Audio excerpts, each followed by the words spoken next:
as well as Ambassador Schneider. Thank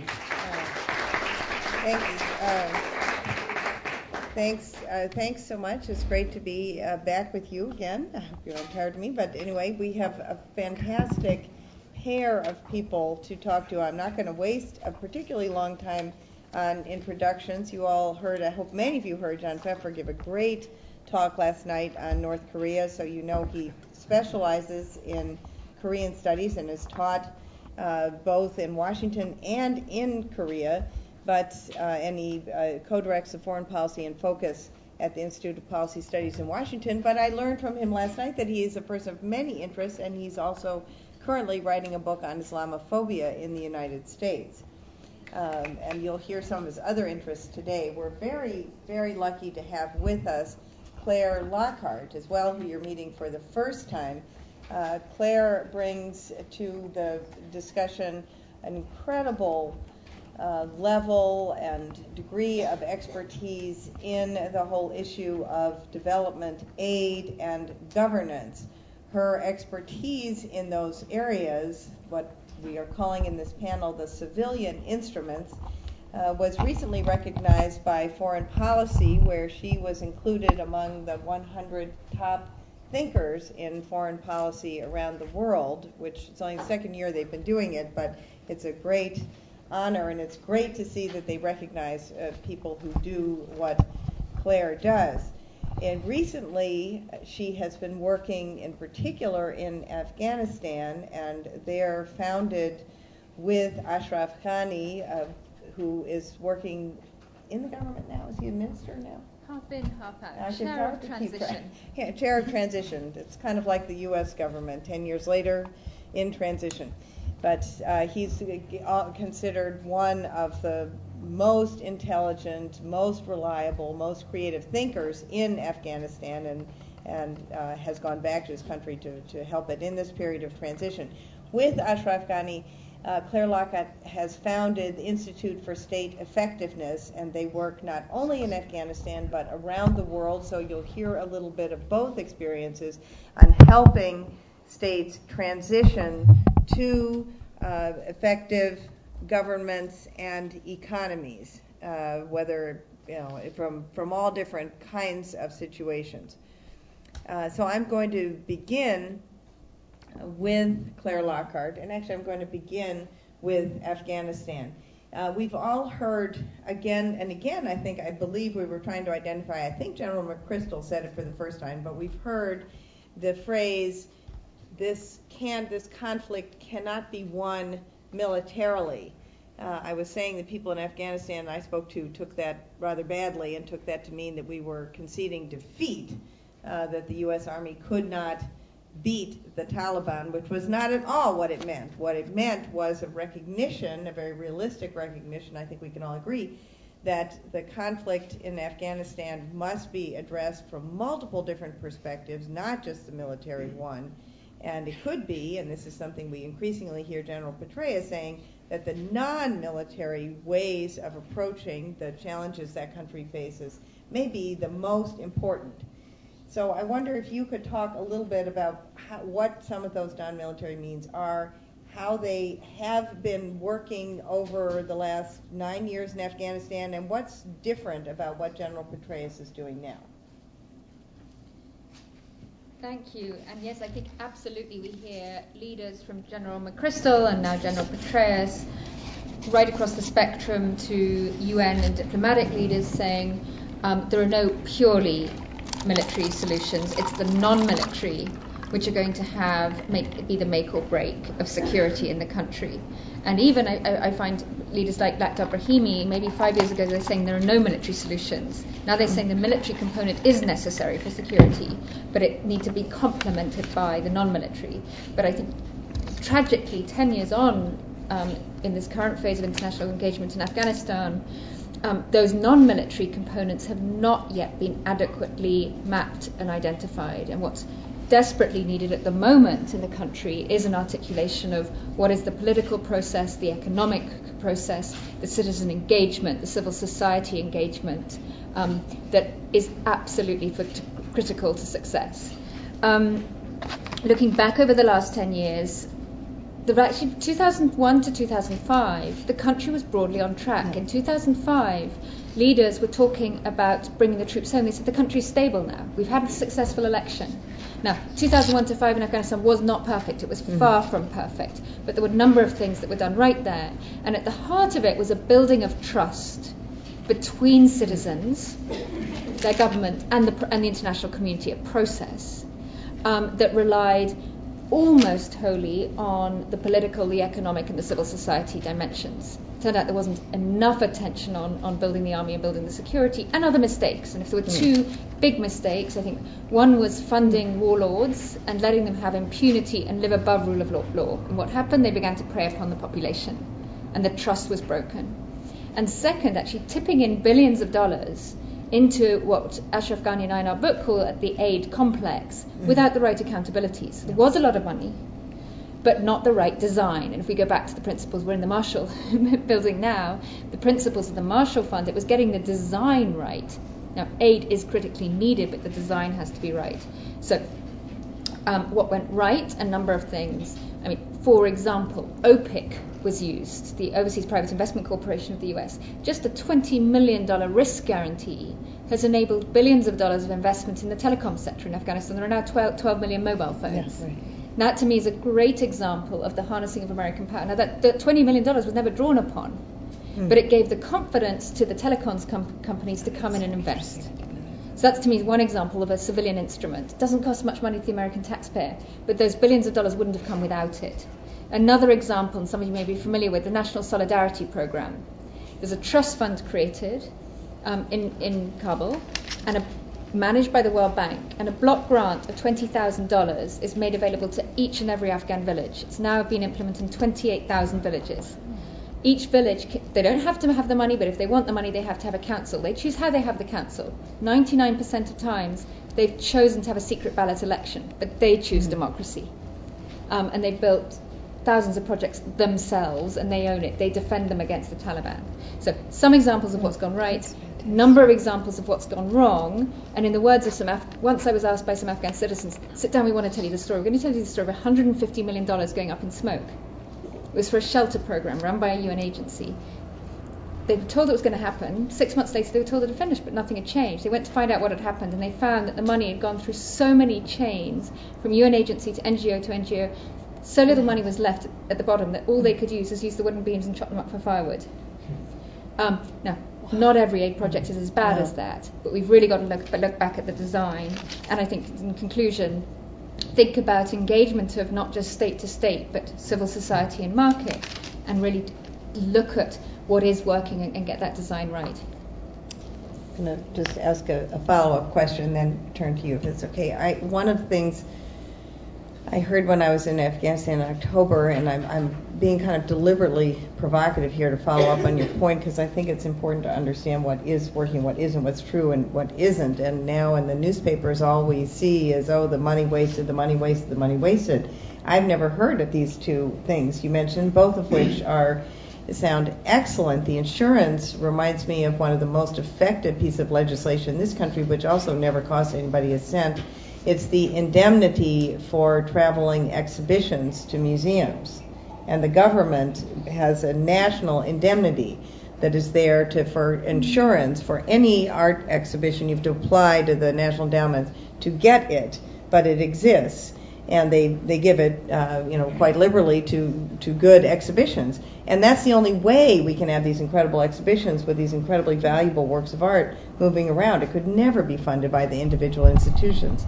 And it's a kind of a government effort that enables other things to happen underneath it, which seems so sensible. But now all we hear about is how much money was wasted. And one thing I heard was that there hadn't been, until very recently, provisions in granting of aid to involve Afghans in the project itself and train them to then eventually take over the project. And I wonder if you could talk a little bit about that.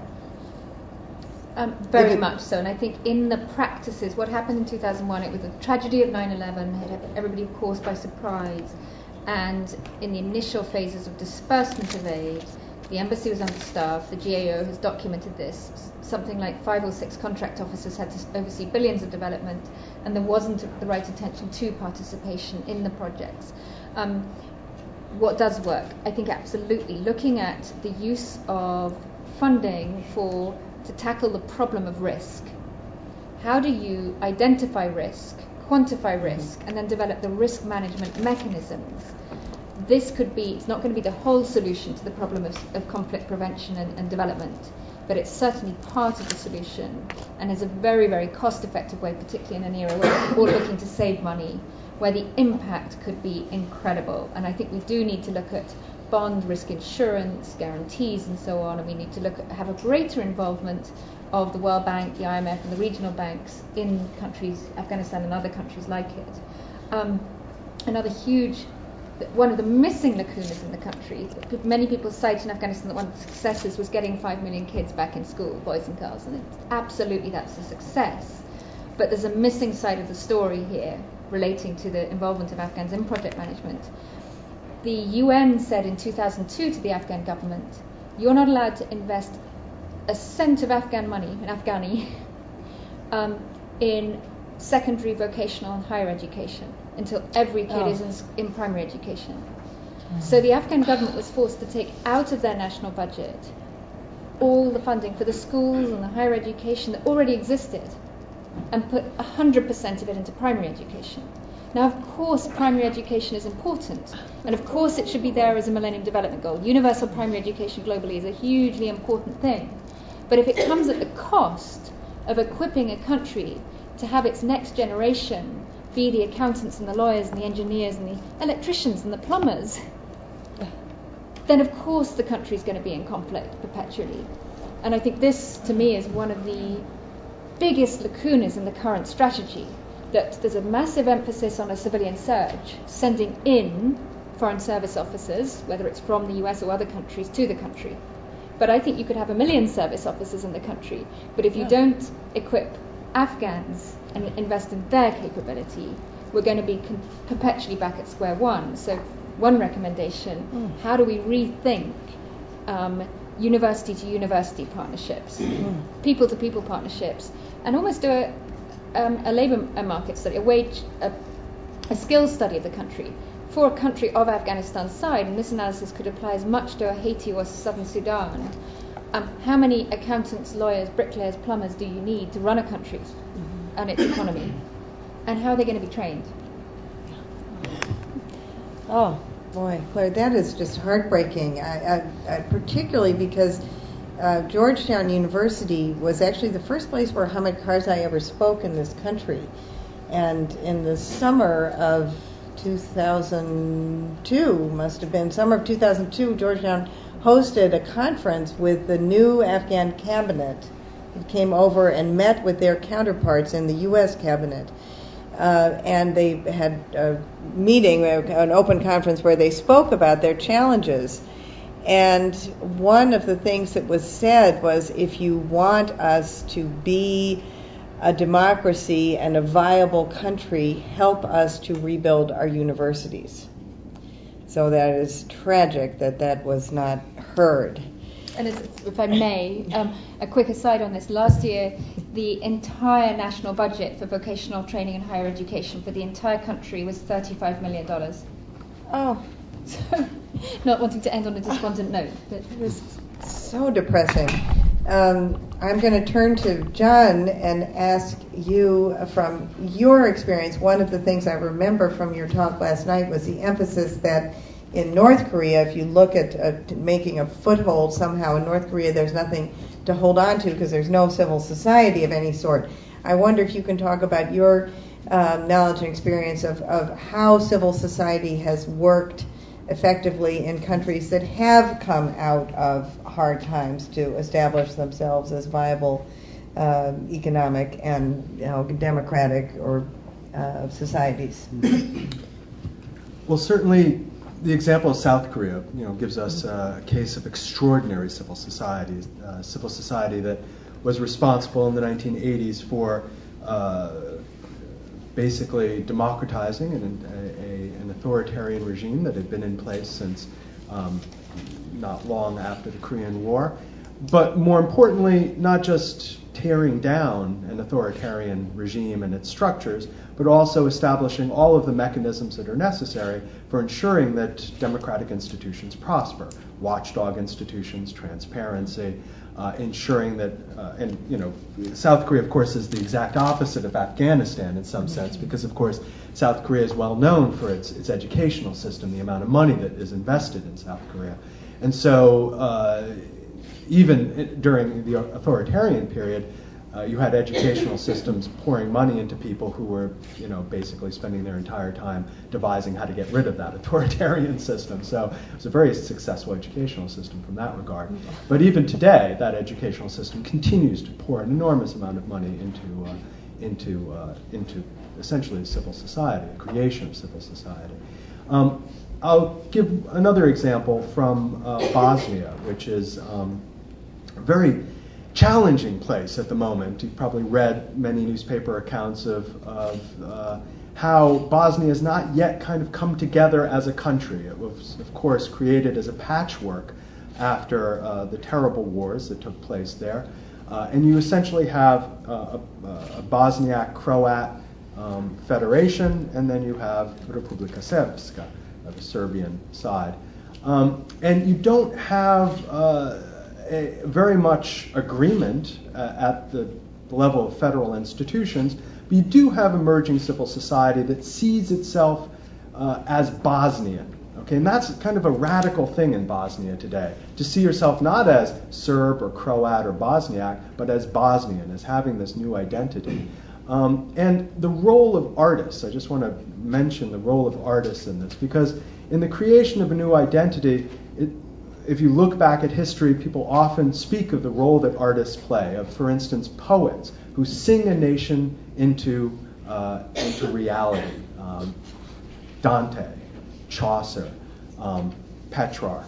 Very important in terms of creating an identity, creating a language that becomes a national language. So the role of artists has been acknowledged as important in the creation of identity in such societies. I'll tell you one story, which I think is a kind of poignant story.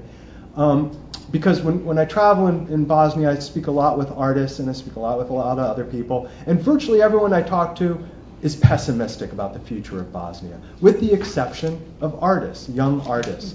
And one artist in particular did this extraordinary video. It was called, I'll tell you what the title of the video was in a moment, but it starts out, it's just her hand, and she's drawing what seems to be a red circle. And underneath, you are reading, as she reads in Bosnian, just, it seems like descriptions of people. A man walking on the street, a woman appearing in the window, a young child playing in a playground. You have no idea. What's the connection between these descriptions? And she's drawing this red circle, and then gradually you see a face appear behind the red circle. And you realize that the red circle is right where the person's eye is. And then you see, as the picture comes into greater focus, that it's a man who has a rifle on his shoulder. And then you realize that the descriptions of the people that she's reading are the people that he has killed. Because she has drawn, the picture is a picture of her father. And her father was a sniper in the Bosnian army. And these are all the people that he killed as a sniper before he was killed by a sniper. And that's what the red dot is that goes right through his eye. And when she was 13, he was killed. And she found his diary, and she decided she would make this video about the snipers. But the reason I'm telling you this about this video is because when it was shown in Sarajevo, of course, everyone's like, yes, we understand, the impact that the snipers had during the terrible war here in Bosnia. But then she went up to Banja Luka, and Banja Luka is the capital of Republika Srpska. And she showed her video up there, and people cried. They cried because they said, well, we knew about the snipers that were firing on Bosnians and on the Serbs, but we didn't know about the snipers killing Bosnians. And you could have sent any number of political scientists and activists and whatever up to Banja Luka, and they could have cited statistics, and they could have given you political science treatises about the war, and there would not have been that kind of reaction. But to have someone who is maybe 26 years old tell her personal story through this powerful piece of art was an extraordinary kind of gesture, an extraordinary attempt to kind of build relationships between what is a very divided country. And so I see that as a very hopeful sign in what is still a very fragmented society. Thank you, John, for that really very moving story. It makes me think a little bit, this is in a slightly more upbeat way, of the impact that Afghan Star has had on the population in Afghanistan, which of reviving their own musical traditions and making it accessible to huge proportions of the population. I'm going to ask each of you one more question, and then we're going to turn over to you, and I'm going to ask Claire now maybe to talk about some of your other experience with other countries, and can you give us some examples of what your institute is trying to do in terms of applying lessons learned of what works to places that need help? Certainly, and as a bit of background here, when Dr. Ghani and I and a number of our colleagues left Afghanistan with very heavy hearts, because we had understood that because of a number of the mistakes made, and I think we were all to blame, that the country would unravel and go back. We thought, how do we use this time? And we wanted to look at two sets of cases. One is cases also facing what seemed to be intractable challenges of transition and recovery from post-conflict.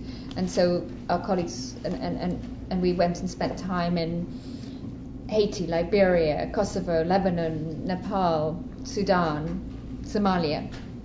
And we found certainly not every country is the same. And when you meet people from the country, the first thing they're likely to say is, we're unique. But no, there are some common patterns. And some of the common patterns were the mistakes that we saw made in the aid complex in Afghanistan were replicated across in many, maybe not at the same scale, but the same attributes of the problem. For example, the first question we were asked on arrival in Ye in South Sudan by a young Sudanese doctor was, where do I get a driving license? I want to become a driver. As a doctor, he could earn $50 a month. As a driver for the UN agencies, he could earn $1,200 a month. And so what happened was this massive leaching of capability out of the medical system, out of the teaching system, into this aid complex that was arriving. So a number of common mistakes made. But then we also wanted to, the rule of our organization is that if we spend a third of our time criticizing, we have to spend 2/3 of our time looking for positive solutions. So we put 2/3 of our effort into looking at thinking, where can we learn? Where can we learn how to do things better? And one of the most fertile grounds for that learning is countries that have transformed successfully within the last 2 or 3 decades. Why the recent examples? Because the people who drove them are still alive, and they can share their expertise and knowledge with other countries. So we looked at Singapore. Many people look at Singapore. We looked at states within the USA, the transformation since the 1960s in Alabama and Georgia. We looked at Spain after Franco, Ireland, and then partial successes, countries still in the path of transition, Rwanda, Mozambique, Chile, Peru. And what did we find from these cases? That, again, every country is unique, but there are a set of common attributes. And to single out some of them, the fundamental importance of leadership. And history often talks about a great man, usually a man.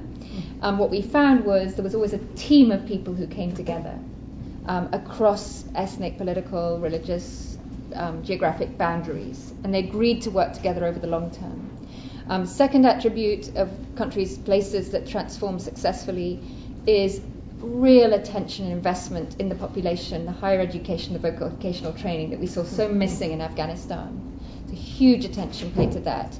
And third, to a concept of, comments very much resonated, of opening up the space for civil society and investment in a concept of citizenship. And as we look around the world today, sort of where is the kind of engagement of the foundations that we saw in South Africa or Eastern Europe? in really helping to support civil society organizations at scale think about and work on questions of national identity and others, and use instruments of culture and others to transform. So these are some of the lessons. And then the work of our institute today is how do we think about, and our institute can do a tiny part of it, but how can we help build bridges from those countries that have transformed successfully and want to share their knowledge with others that are currently facing conundrum, and understanding that some of their problems have been solved before, and the hope to give some inspiration that it is possible. So now I'm going to thank you so much. I'm going to ask John one more question, then we're going to look to some questions from you, and you represent such diverse backgrounds and countries. I hope will give us some sense of your thoughts on this. John, we've been talking about the new strategy within the U.S. government, recognizing the need for civilian instruments and maybe over-recognizing it by putting them all together, this new triple D strategy of diplomacy, development, and defense seen all together, and sort of the merging of aid into the State Department is one manifestation of that. What are your thoughts on how that's working and how it could work effectively? Mm-hmm. Well, I'm of two minds. My first mind says that it's great, because for all these years, security was the monopoly of the Pentagon and of militaries. And so it was militaries who decided what security meant. And that security was basically secured by guns and by the either violence or the threat of violence. And so the recognition of the much larger notion of human security, that there are other attributes to security that are not guaranteed by the military, access to food, access to shelter, sense of political stability. All of this is vitally important in terms of how we understand security both in our countries and in other countries. So that's one mind. Then I have the other mind. And the other mind is... Only two? The other mind is I'm worried about the Pentagon and about the militaries around the world, because I remember what happened after the fall of the Berlin Wall, when NATO, which had been created in response to the Soviet Union and to the Warsaw Pact, NATO was suddenly without a mission. It desperately scrambled to find a mission in the absence of anti-communism and anti-Sovietism. It started looking into, well, maybe we could work on environmental problems. Maybe we could look at ethnic conflict issues. Maybe we could look at out-of-area operations. This was before, some of the out-of-area operations it actually did conduct. It was desperate to find a mission. And I feel, and eventually it did find a mission, several missions, more missions than it can handle, probably. But I'm worried that the Pentagon today is looking down the road and saying to itself, well, we have an unbelievable budget. We have $700 billion that is not going to be there forever unless we come up with new missions. And one of those missions clearly is deliverance of humanitarian aid, not only in emergency situations, but more generally, nation building, development more generally.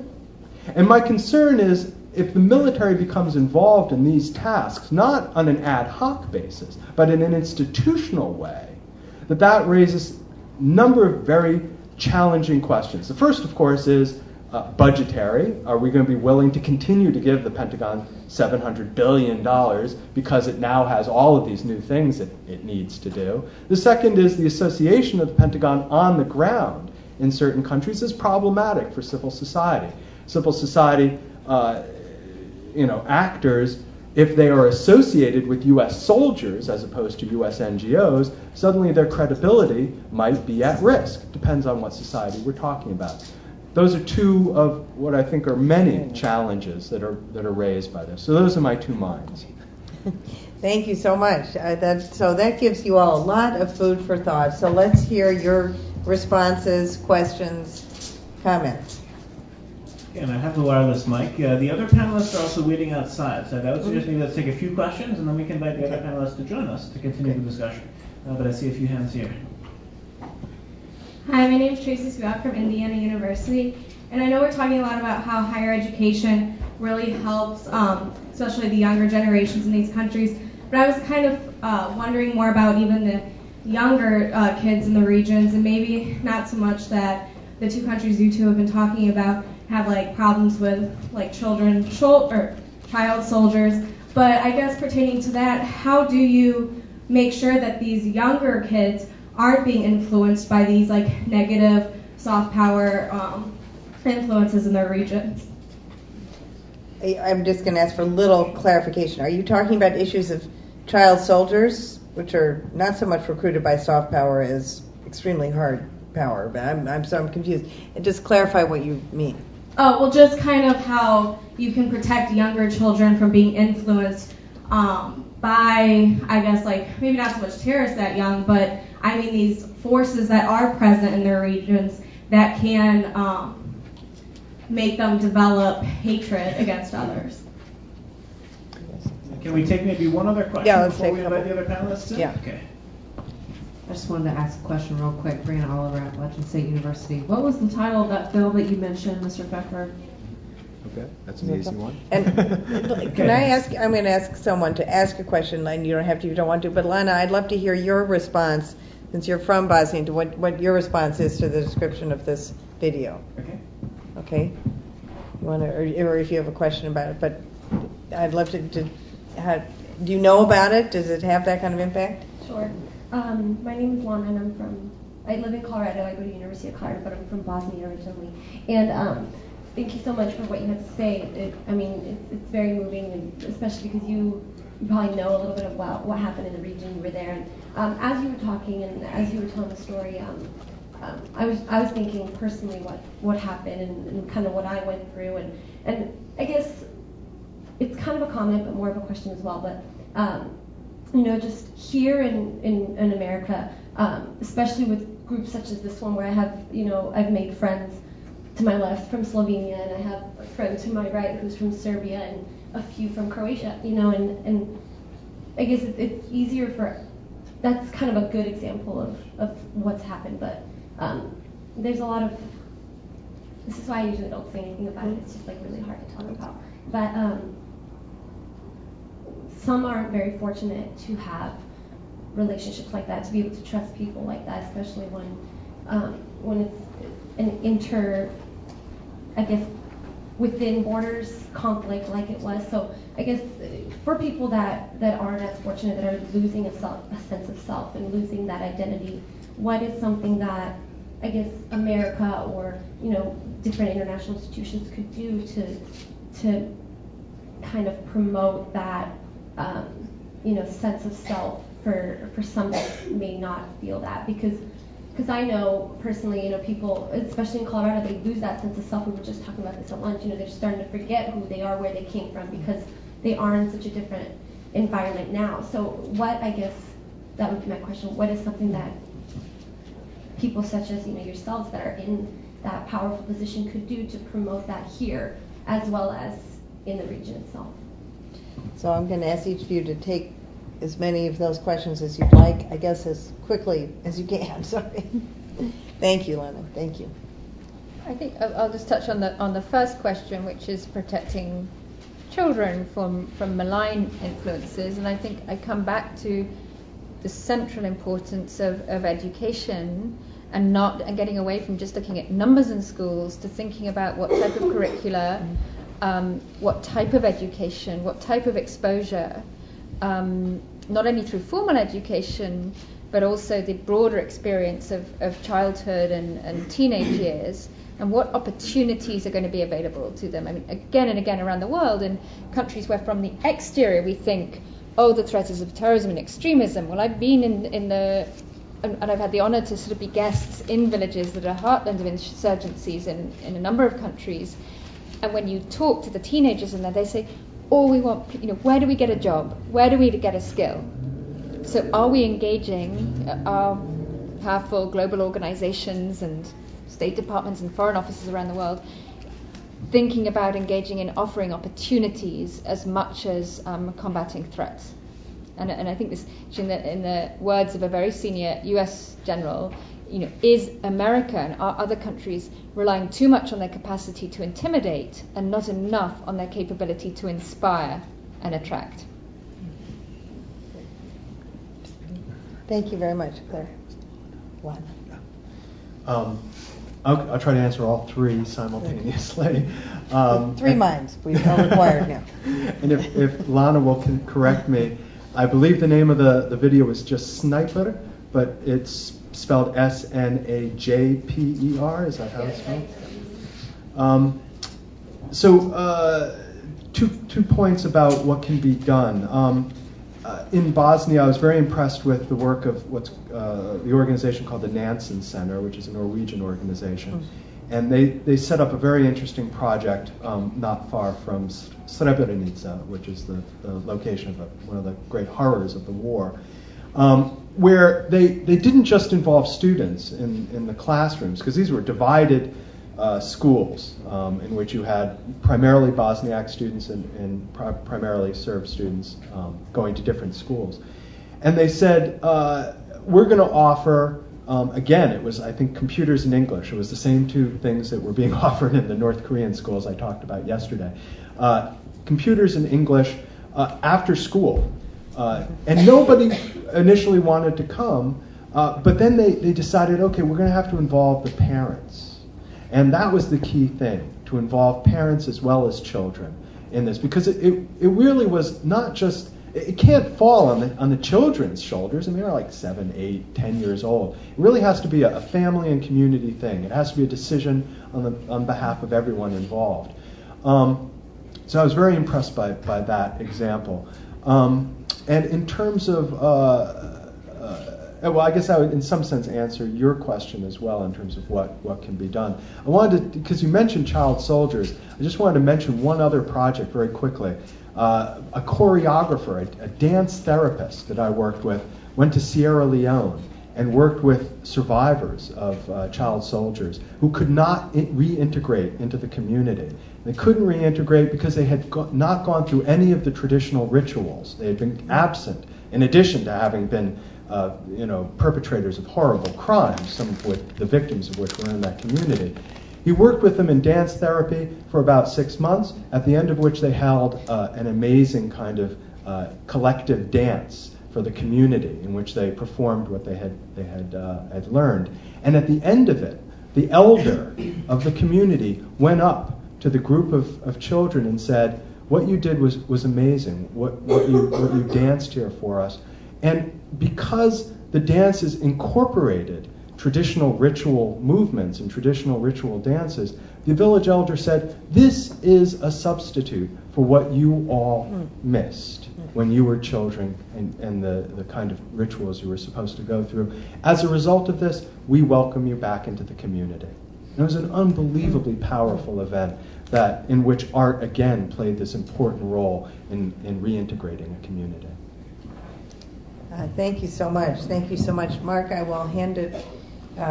We could, I think, go on for much longer, but I'm going to hand it over to Mark to bring in the other panelists. And if you didn't get your question answered, had another, you'll have an opportunity now in the final session. That would be great. But first of all, I'd like us all to please express our gratitude to the 3 panelists as well as Cindy Snyder.